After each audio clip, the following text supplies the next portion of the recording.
ربي وانا كان جبر ربي الإسلام.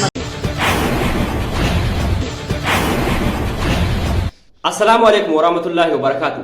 إسلام جتشون مالي جلقبا رتي أمانتا إسلام جتشون مالي أتي جلقبا سيرا أمانتا إسلام إنقول نتانان صلاة قوياتي صلاة شان إيقاتي وقت رتي صلاة تانان أتي إسلام متي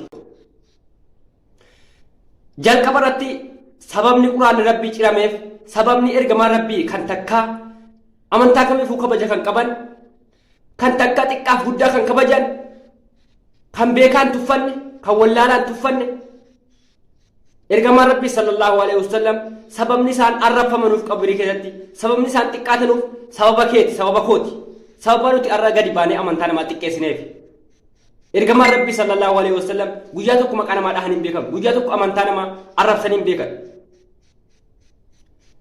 أرقا نوتي سببني قرآن نجرامو سببك كينيات سببك ورقو استنياهن قرآن نكناتي جون Ada warri istinyaa takka godhate hin beekne istinyaa akkatti godhatan hin beekne gadi baanii amantaa namaa tuqaniitiyyuu amantaa keenya nurratti arrabsiisu jechuudha.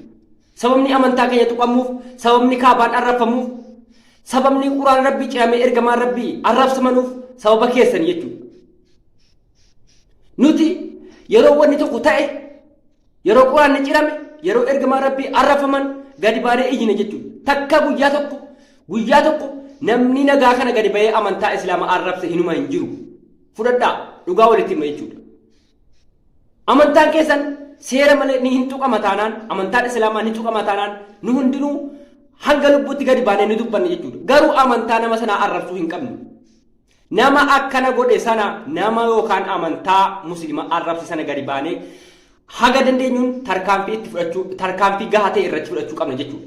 Sidigalee warri kiristaanaas warri amantaa biraas yeroo amantaan kan keessan tuqame isinilleen nama sana nulleen isin wajjin nama sana irratti tarkaanfii fudhanna jechuudha. Nama amantaa keessan tuqe islaama ta'us saba fedhe ta'us nama amantaa islaamarraa nama saba amantaa kan keessan tuqe isinii wajjin tarkaanfii ga'aa ta'e irratti fudhanna jechuudha. Isa kana waadaa isiniif seenna jechuudha. Sababa nama takka istinyaa godhatee hin beekne islaama ofiin jedhuun ergamaan rabbii arrabsamuun quraana rabbii ciramuun kaabaan arrabsamuun dachee rasuuli rabbii sallallahu alaihi wasallam isa kanaafuu jennaan walitti himna ammas walitti himna jarri kun islaama bakka hin bu'anu ati seera islaamaa hin guutu taanaan salaata waqtii shan eeggattee hin salaatu taanaan atis jaraan tokkuma guratti si abuubuun gadi